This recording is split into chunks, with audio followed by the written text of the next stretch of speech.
오늘은 기도하기를 그치지 아니하고 구하노니라는 제목으로 말씀을 나누겠습니다. 오늘 본문에는 골로새 교인들과 바울이 편지로 서로 인사를 나눈 뒤에 본론으로 바로 시작을 하면서 골로새 교인들을 향해서 기도하고 있다 이렇게 말씀을 하고 있습니다. 바울과 이 골로새 교회 성도들은 한 번도 만난 적이 없습니다. 누가 그 교회를 세웠느냐? 골로새 교회는 예배소 교회를 통해서 복음을 전달받은 교회였습니다. 그런 골로새 교회가 그 교회 안에 이단과 영주주의 그리고 잘못된 사상으로 인해서 그들이 혼란에 빠져 있을 때 바울이 그들을 위해서 기도합니다. 골로새 교인들이 하나님의 은혜 가운데 하나님의 자녀로 살기에 부족함이 없게 해달라고 중보기도하며 오늘 편지를 쓰고 있습니다. 그들이 신실한 그리스도인으로 살아갈 수 있도록 골로새 교인들을 정말 자랑스러워하면서 바울은 그들을 위해서 기도합니다. 그들이 진정한 주님의 교회가 되기를 기도하고 있습니다. 중세 시대에 탁월한 신학자였던 안셀룸이 경건 생활과 신학을 연계해서 우리에게 기도가 무엇인지 분명하게 알려주고 있습니다. 그가 이런 말을 했습니다. 나에게 당신을 찾는 법을 가르쳐 주소서. 그리고 내가 당신을 나에게 드러내 주소서. 왜냐하면 당신이 나를 가르쳐 주시지 않으면 당신을 찾을 수도 없고 당신 자신이 나에게 드러내 주시지 않으면 당신을 만날 수도 없기 때문입니다. 나로 하여금 사랑 속에서 당신을 찾게 하시고 당신을 찾을 때 당신을 사랑하게 하소서. 나는 믿기 위해서 이해를 추구하지 않고 알기 위해서 믿습니다. 안셀룸의 이 이야기를 조금만 더 우리가 생각해 보면 나에게 당신을 찾는 법을 가르쳐 주소서. 우리의 기도는 하나님을 찾게 해달라고 기도하는 것이 우리의 기도입니다. 그리고 내가 당신을 나에게 드러내줘서 하나님께서 나에게 드러내 주시지 않으면 내가 원해서 하나님을 아는 게 아니라 하나님이 나를 위해서 본인을 드러내지 않으면 우리가 알 수 없기 때문에 우리가 아무리 하나님을 알기 위해 애를 써도 하나님께서 본인을 드러내 주시지 않으면 우리가 그를 알 수 없기 때문에 그분한테 간절히 구하는 것입니다. 드러나 주시라고, 나를 위해서 나를 가르쳐 주시라고, 내가 하나님을 알고 싶다고 그렇게 기도하는 것입니다. 오늘 본문은 진정한 기도의 원형을 찾을 수가 있습니다. 이 골로새 교회를 위한 중보 기도였습니다. 기도의 중심을 일깨우는 교훈을 우리가 이 말씀을 통해서 배울 수가 있습니다. 바울은 이 골로새 교회를 위해서 기도하는 것을 계속해서 행해 왔습니다. 기도하면 할수록 기도가 깊어지게 되었습니다. 하나님을 만나는 자리가 어디인지 알게 될 때마다 우리의 기도는 그곳에서 다시금 시작할 수 있기 때문입니다. 청혼하는 기도는 자신의 뜻을 관찰하는 기도가 아닙니다.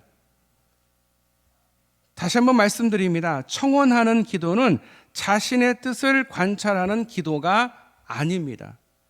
간구하면 할수록 주님의 뜻을 알게 되는 게 기도입니다. 우리가 기도를 통해서 하나님을 더욱 알게 되어야 되는 거죠. 하나님, 저는 이런 계획이 있고 하나님 이런 문제가 있는데 이걸 해결해 주세요 라고 기도하는 것이 청혼 기도가 아니에요. 진짜 기도는요, 하나님께 간구할 때에 하나님의 뜻이 무엇인지, 하나님의 뜻을 알아야 이 문제가 해결될 수 있습니다. 제가 하나님이 누구신지, 하나님의 뜻이 무엇인지 알게 해주세요 라고 기도하는 게 진정한 기도이다라는 것입니다. 자, 그러면서 오늘 말씀을 세 부분으로 나눠서 보도록 하겠습니다. 첫째 부분은 9절 말씀인데요, 바울은 교우들이 신령한 지혜와 총명으로 하나님의 뜻을 아는 것으로 채워달라고 기도하고 있습니다. 누가요? 골로새 교인들이 신령한 지혜와 총명으로 하나님의 뜻을 알 수 있게 해달라고 기도하고 있다라는 거예요. 바울이 당시 할례 문제, 절기 문제를 지켜야 하는가에 하는 율법주의적인 문제가 골로새 교회를 비롯해 초대교회 안에 남아 있었습니다. 또한 영지주의와 금욕주의 같은 그리스 로마의 잘못된 사상의 영향을 받고 있었습니다. 심지어 천사를 숭배하여서 중보자로 오신 예수 그리스도가 불필요하다, 예수님이 필요 없다 라고 생각하는 사람들로 인해서 골로새 교회는 영적인 어려움을 겪고 있었습니다. 왜 골로새 교회가 이런 어려움이 있느냐? 유대인들도 하나님을 알고 그래서 예수님을 믿게 되어서 그 유대인들도 있고, 골로새 교회 안에 또 그리스 또 로마의 어떤 사상과 생각을 가진 사람들도 교회 안에, 이방인들도 함께 있었어요. 그러다 보니까 예수의 복음, 하나님을 알기보다는 자기의 삶 가운데 겪었던 알고 있는 지식들이 더 많은데, 그게 바로 유대인들한테는 율법 문제, 이방인들한테는 이런 영지주의나 금욕주의나 아니면 천사 숭배 같은 그런 생각들이 있었다는 거죠. 그런데 그런 생각이 그대로 그 교회 안에 있다 보니까 예수 그리스도를, 하나님을 제대로 믿지 못하고 그 사람들의 말과 그 사람들의 신학으로 인해서 교회가 어려움을 당하고 있었다라는 거예요. 하나님이 누구신지 알고 하나님에 대해서 잘 알고 예수 그리스도를 잘 아는 사람이 참 많아야 교회가 교회다워지는데, 그러지 않은 사람들이 훨씬 많다 보니까 그 영향이 너무도 컸다라는 거예요. 그래서 걱정하면서, 골로새 교인들이 영적인 어려움을 겪는 것을 걱정하면서 이 바울 사도는 이 골로새 교인들이 지혜와 총명을 얻기를, 하나님의 뜻을 알기를 그렇게 기도하고 있다라는 것입니다. 따라서 이들은 영적으로 잘 분별하지 않으면 안 되었습니다. 쉽게 이 세상의 가치관들과 또 이단에 빠지기가 쉬웠다라는 거예요. 그래서 우리가 다음 세대에게 물려줘야 될 것은 신앙의 온전한 분별입니다. 우리가 다음 세대에게 믿음을 물려준다라고 할 때 너무 두리뭉실해서 믿음을 물려줘야지 그냥 가만히 있으면 우리가 믿음이 물려집니까? 그렇지 않습니다. 우리 다음 세대를 잘 가르쳐야 됩니다. 뭘 가르치느냐? 무엇이 진정 하나님의 말씀이고 무엇이 하나님인지.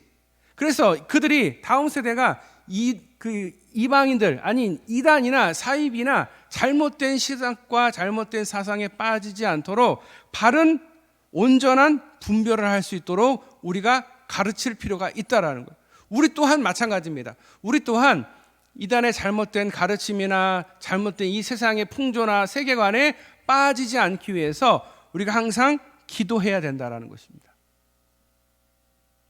사도 바울은 태어난 지 얼마 되지 않은 어린아이와 같은 이 골로새 교회에 대해서 영적인 지식의 풍성함을 위해서 기도했습니다. 우리가 기도하는 이유이기도 합니다. 여러분, 영적 지식의 풍성함을 위해서 얼마나 기도하고 계십니까? 우리는 영적 지식의 함양과 영적 분별을 위해서 열심히 기도해야 됩니다. 하나님께 이 문제 해결해 주세요, 이거 주세요, 이 기도도 우리에게 필요하겠죠. 하지만 그보다 더 먼저 더 중요한 기도는 무엇이냐? 하나님을 알게 해달라고, 하나님을 알 수 있게 해달라고. 그렇게 영적인 지식을 위해서 우리가 기도하고, 또한 영적으로 잘 분별할 수 있게 해달라고 우리 기도하는 것이 먼저이다, 더 귀하고 더 중요한 기도이다 라고 말할 수가 있겠습니다. 하나님을 더욱 알기 위해 기도하는 것은 어찌 보면 기도의 순서에서 가장 먼저 해야 되는 기도가 아닌가 생각이 됩니다. 두 번째, 바울은 골로새 교인들이 합당하게 행하기를 위해서 기도하고 있습니다. 자신을 기쁘게 하기 위해서 살면 자신으로부터 슬픔을 얻지만, 주님을 기쁘게 하기 위해서 마음을 쏟으면 각자 마음속에 하나님이 주시는 기쁨으로 충만해진다. 이것이 영적인 법칙입니다. 다시 한번 말씀드립니다.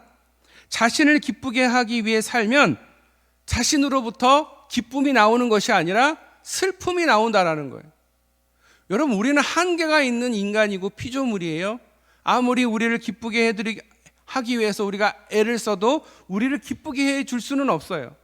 이 세상에 기쁘게 해줄 게 뭐가 있겠어요? 돈 많이 있으면 좋죠. 명예, 권력 있으면 좋죠. 그런데 그게 여러분 진정 기쁨입니까? 진정 기쁨이 아니에요. 결국은 그걸로 인해서 그것을 잃어버리면 슬픔만 온다라는 거예요. 권력을 갖고 있다가 권력에서 내려올 때, 인기를 얻고 있다가 인기에서 내려올 때, 돈을 많이 가지고 있다가 돈을 다 잃을 때 얼마나 슬픕니까? 그 모든 것이 한계가 있기 때문에 그렇습니다. 하지만 주님을 기쁘게 하기 위해서 우리가 마음을 쏟고 열심을 낼 때 각자의 마음속에 하나님이 주시는 기쁨으로 충만해진다. 이것이 영적인 법칙이다라는 것입니다. 여러분, 이거를 여러분 다음 세대를, 여러분의 자녀들에게, 여러분의 손주들에게 알려줘야 된다라는 거죠. 어떻게 해요? 여러분이 그렇게 사셔야 돼요. 세상 것을 따라서 살려고 몸부림치는 것이 아니라 영적인 것, 하나님의 것을 위해서 하나님을 어떻게 하면 더 기쁘게 해드릴까? 여러분, 하나님을 위해서 어떻게 기쁘게 해드리고 있습니까? 예배 드리는 거 하나님을 기쁘게 해드리는 거죠. 또 뭐가 있을까요? 전도하는 거 하나님을 기쁘게 해드리는 거 있죠. 뭐 헌금하는 거 또 뭐가 있을까요? 여러분, 고민해야 돼요. 하나님을 어떻게 하면 더 기쁘게 해드릴까? 어떻게 하면 하나님의 마음을 기쁘게 해드릴 수 있을까? 그렇게 애쓰고 기도하고 노력하시면 하나님이 우리에게 기쁨을 주신다라는 거예요.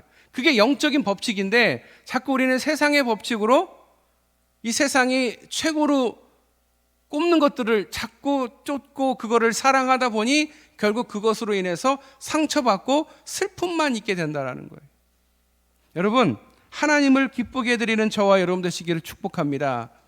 저는 하나님을 기쁘게 해드리는 게 뭘까? 구체적으로 뭐 많은 게 있겠지만 저는 우리가 미얀마를 도운 것이 참 하나님을 기쁘게 해드린 것이 아닌가 생각이 됩니다.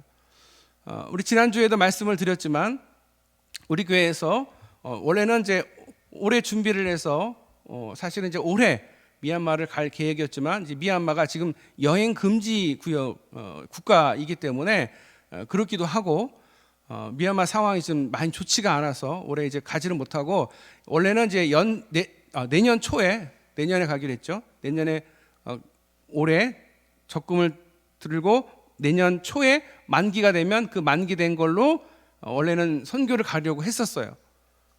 그래서 우리 한 760만 원을 내년 초에 받게 돼 있는데 우리가 생각해 보니까 우리가 선교팀이 가기보단 이 선교지가 지금 어려운데 우리가 그를 돕는 게 먼저가 아닌가 생각이 되어서 당회와 그리고 재직회와 우리 성도님들께서 동의해 주셔서 760만 원에 좀 더 보태서 1,000만 원을 만들어서 지지난주 보내드렸습니다. 그랬더니 우리 성교사님이 편지를 보내주셨어요.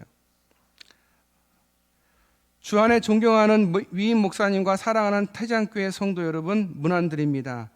한국은 완연한 가을이 되었겠죠. 푸른 숲과 어우러진 색싹이 단풍이 들었을 것이고 하나님의 주신 축복이 그곳에 임할 것입니다. 해외에 나와보면 한국이 얼마나 아름다운지 새삼 느끼게 됩니다. 이곳 미얀마 샨주는 호우로 인해서 많은 아픔을 겪었는데 잘 딛고 일어서서 일상으로 돌아가려고 애쓰고 있습니다. 어찌 보면 살아가기 힘든 삶일 수 있겠지만 다시금 살기 위해 팔을 걷어붙인 이들과 함께 살다가 또 이들을 위해서 또 기도합니다. 이들이 살아갈 이유인 주님을 만나서 삶이 아름다워지기를 그리고 그들이 삶을 바꾸기를 기도하고 있습니다. 저희 센터는 지금 주일학교와 주중 모임을 위해서 공사를 진행하고 있습니다. 그동안 맨바닥에서 흙먼지 위에 다칠 위험도 있었고 좁은 교회 공간에서 활동하는 것이 제한이 참 많았습니다. 마당은 강렬한 햇빛 때문에 잠시도 서 있으면 땀이 줄줄 흘러내렸습니다.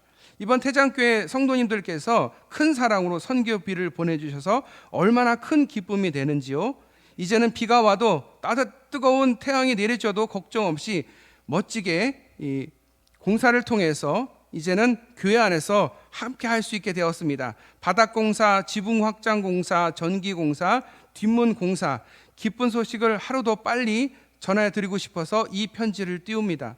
성도님들의 기도와 새벽마다 전해지는 예쁜 꽃들과 아웅반의 천사 같은 아이들이 잘 자라고 있습니다. 축복합니다. 감사합니다. 아웅반 선교사님 드림. 여러분, 이것이 하나님을 기쁘게 해드리는 일이 아닌가 생각이 됩니다. 우리 성도님들이 이렇게 애를 써주셔서 이렇게 보내주신 모든 것이 그 호우와 또 어려움에 있는 미얀마에 큰 도움이 될 거라고 생각이 됩니다.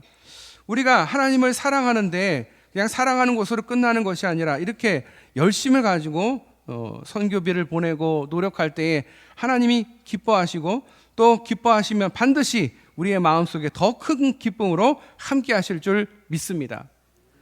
진정한 성도의 기쁨은 주님과 이웃을 기쁘게 함으로 얻어지는 기쁨입니다.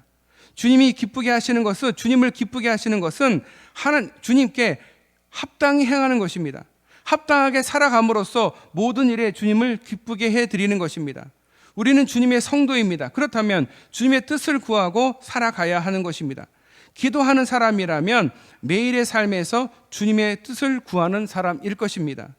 또한 기도하는 사람은 선한 일의 열매를 맺기 위해 애써야 하는 것입니다. 구속의 은혜를 입은 자로서 마땅히 선한 일에 열심을 내야 하는 것입니다. 아울러 바울은 골로새 교회가 하나님을 아는 것에 더욱 더하기를 간구하였습니다. 안다라는 것은 경험해서 안다라는 것입니다. 우리가 경험을 해야 하나님을 알 수가 있습니다. 하나님을 사랑하는 경험을 해야 합니다. 하나님 말씀 가운데 하나님의 섭리를 깨달아야 됩니다. 자신의 삶 속에 하나님의 은혜를 발견해야 합니다. 이 모든 것은 결국 하나님께 기도할 때 얻게 된다라는 것입니다. 알 수 있다라는 것입니다. 호세아 선지자가 이렇게 말했습니다. 힘써 여호와를 알자.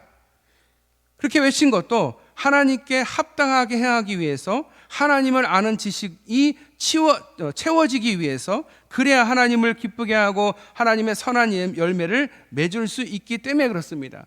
우리가 하나님을 알기에 더욱 애쓰는 저와 여러분들 시기를 축복합니다.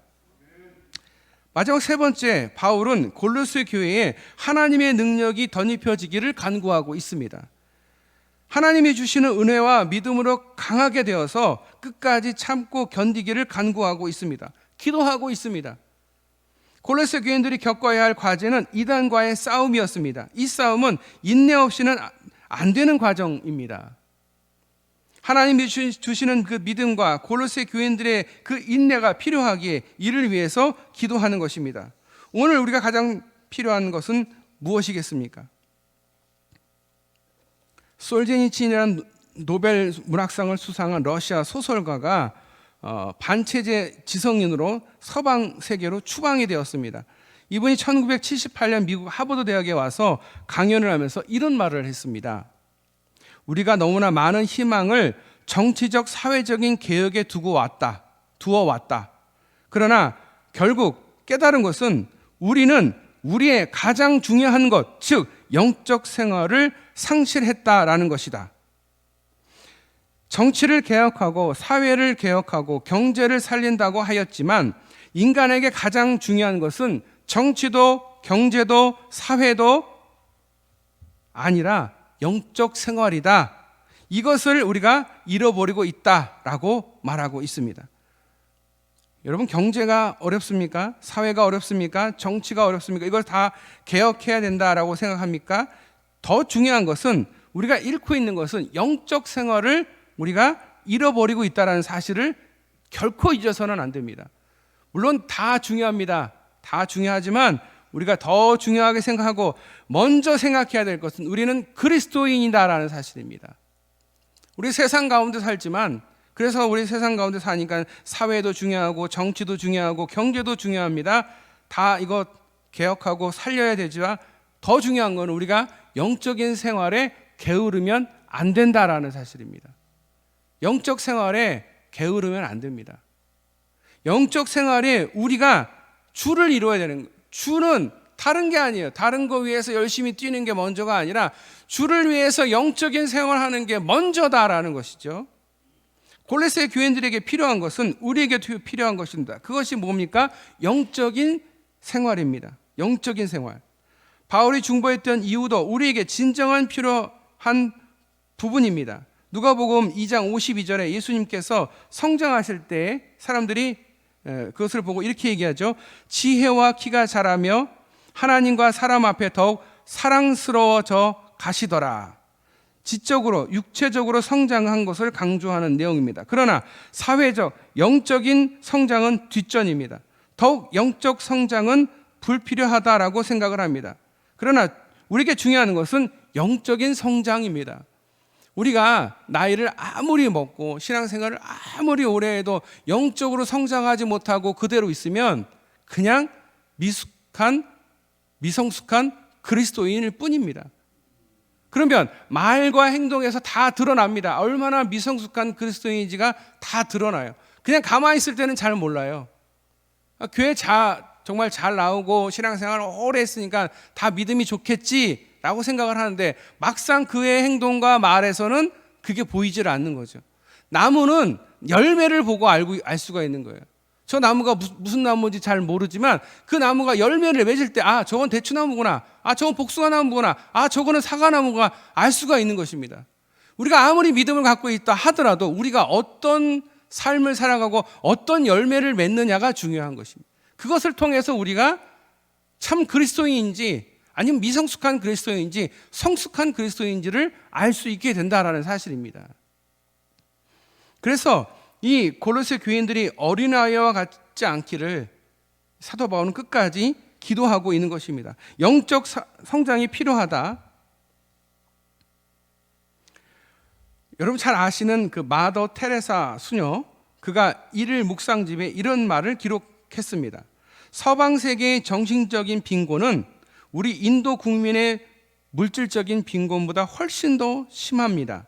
서방 세계에서는 지독한 고립과 자신의 무가치함을 느끼는 사람들이 수백만 명에 달하고 있습니다. 그들은 자신들을 아무도 사랑해 줄 사람이 없는 쓸모없는 존재라고 느끼고 있습니다. 이 사람들은 물질적인 의미로 굶주리고 있는 것이 아니라 또 다른 의미로 굶주리고 있습니다. 그들은 돈보다 더 중요한 것이 필요하다고 생각하면서 그것이 무엇인지 모릅니다. 실제로 그들이 잃어버린 것은 하나님과 살아있는 관계입니다. 우리가 지금 놓치고 있는 게 뭘까요? 하나님과의 관계입니다. 관계. 우리가 중요한 게 뭘까요? 돈 있으면 좋죠. 권력, 명예 있으면 좋아요. 있으면 좋은데 그게 우선이 아니에요. 그게 다가 아니에요. 권력만, 돈만 이게 다가 아니에요. 우리는 영적인 존재예요. 영적인 생활을 해야 살 수 있는 존재라는 거죠. 그리스도인이기 때문에 더더욱 그렇다라는 거예요. 그러면 그리스도인에게 뭐가 필요하냐? 하나님과의 관계가 필요합니다. 그런 관계를 이루기 위해서는 뭘 해야 됩니까? 기도해야 된다라는 거예요. 영적 생활에 우리가 힘을 써야 된다라는 거예요. 안타까운 것은 요즘 세대 사람들은 이 영적인 거에 별로 관심이 없어요. 영적인 거에 관심이 있으면 뭘 하냐? 점 보러 가거나 점치거나 하는 거에 영적인 에너지를 쓰고 있는 거예요. 우리가 영적인 에너지를 어디에 써야 됩니까? 하나님을 아는 데에 써야 되는 거예요. 하나님을 알아가는 게 영적인 생활, 영적 생활인데 여기에는 별 관심이 없는 게 요즘 세대인 것입니다. 사단은 계속 그렇게 얘기합니다. 영적 세계가 뭐가 중요해? 지금 먹고 사는 게 중요하지. 먹고 사는 것보다 더 중요한 것은요, 하나님과의 관계예요. 돈은 있다가도 없고 없다가도 있는 게 돈이고, 건강 있다가도 없고 없다가도 다시 건강을 찾는 게 건강일 수 있어요. 그런데 건강을 다 잃어버리면 돈도 아무 의미가 없고요, 사람도 의미가 아무것도 없어요. 건강 잃어서 누워있는데 돈이 뭐가 필요합니까? 물론 돈이 많으면 치료를 잘 받을 수 있겠죠. 그런데 죽음 앞에는 다 의미 없는 거예요. 진정 우리에게 필요한 게 뭐예요? 하나님과의 관계라는 거예요. 어떤 관계를 맺고 있느냐? 내가 정말 하나님을 기쁘게 해드리고 있느냐? 내가 정말 성숙한 그리스도인이냐? 내 말과 행동에서 정말 성숙한 모습이 보여지고 있느냐? 하나님을 정말 기쁘게 해드리고 있느냐? 하나님이 원하시는 일을 하고 있느냐? 사명을 잘 감당하고 있느냐가 중요한 것이지, 많이 갖고 있느냐 적게 갖고 있느냐가 중요한 게 아니다라는 거예요. 그거는 부수적인 거예요. 다음이에요. 하나님이 필요하시면 부어주시고 하나님 필요 없으면 걷어가시는 거예요. 왜? 다 하나님 거거든요. 내가 열심히 해서 얻는 게 하나도 없어요. 다 하나님 거예요. 그러니까 우리가 하나님 앞에 뭘 해야 됩니까? 기도해야 돼요. 하나님의 마음을 알게 해달라고. 어떻게 하면 하나님을 더욱 기쁘게 해드릴 수 있겠냐고. 그럴 때에 하나님이 우리에게 우리 속에 기쁨이 넘치도록 정말 선한 열매를 맺을 수 있도록 하나님이 함께 하시는 줄 믿습니다. 우리 안에 하나님 아버지가 함께 하실 수 있기를 축복합니다. 이를 위해서 기도하실 수 있기를 바랍니다. 하나님의 나라를 위해서, 하나님 아버지를 위해서 기도하시는 저와 여러분 되시기를 축복합니다. 오늘 말씀을 결론 내겠습니다. 바울의 청원 기도는 골로새 교회가 진정한 주님의 교회가 되기를 바랐습니다. 주님의 빛 가운데로 행하여 성도의 기업을 주님께 축복하기를 기도하였습니다. 교회는 기도로 이루어지고 기도로 성숙해져 갑니다. 여러분 기도하셔야 됩니다. 그래야 여러분이 성숙해집니다. 기도의 자리에 나오셔서 기도하실 수 있기를 바랍니다. 제가 제일 존경하는 목사님은 찰스 스펄전 목사님입니다. 저희 집에 제일 두꺼운 책, 또 설교집이나 여러 가지 책 중에서 제일 많이 있는 거는 이 스펄전 목사님에 대한 책들이 참 많습니다. 왜냐하면 제가 이분을 굉장히 존경하고 이분의 팬입니다. 이 스펄전 목사님이 어떤 얘기를 하셨냐면, 많은 이야기를 하셨지만 하나님은 항상 큰 일을 하기 전에 앞서 하나님의 사람들로 하여금 기도하게 만드신다. 이게 제 마음에 꽂히더라고요. 여러분, 큰 일을 하기 위해 우리가 기도해야 됩니다. 큰 일을 하기 위해 기도해야 됩니다. 기도하셔야 됩니다. 여러분이 무엇을 하든지 간에 기도하는 것이 중요합니다. 왜? 하나님이 기도하게 만드시기 때문에 그렇습니다. 스펄전 목사님이 그렇게 훌륭한 설교자, 목회자로 활동할 수 있었던 것은 그의 기도의 동역자가 있었기 때문이다 라고 말합니다. 그분이 훌륭해서 그럴 수도 있겠지만 기도의 동역자들이 참 많았다라는 거예요. 그가 설교할 때마다 강단 밑에서 기도실에서 수많은 성도들이 중보기도로 그를 도왔다라고 합니다. 우리도 중보기도 팀이 있습니다. 1부 예배 때, 2부 예배 때 중보하는 중보기도 팀이 있습니다. 지금 좀 그 인원이 좀 들쑥날쑥한데 여러분 이 기도에 함께 참여해 주시길 바랍니다. 사실은 우리가 2부 예배를 드리는데 1부 예배에 와서 중보기도 하고 2부 예배 드리는 분은 진짜 훌륭한 분들이에요. 1부 예배 때는 중보기도 팀하고 2부 예배에 와서 예배 드리는 분, 그리고 또 1부 예배를 드리고 집에 가지 않고 2부 예배 동안에 중보기도실 가서 기도하시는 분, 훌륭한 분들이에요.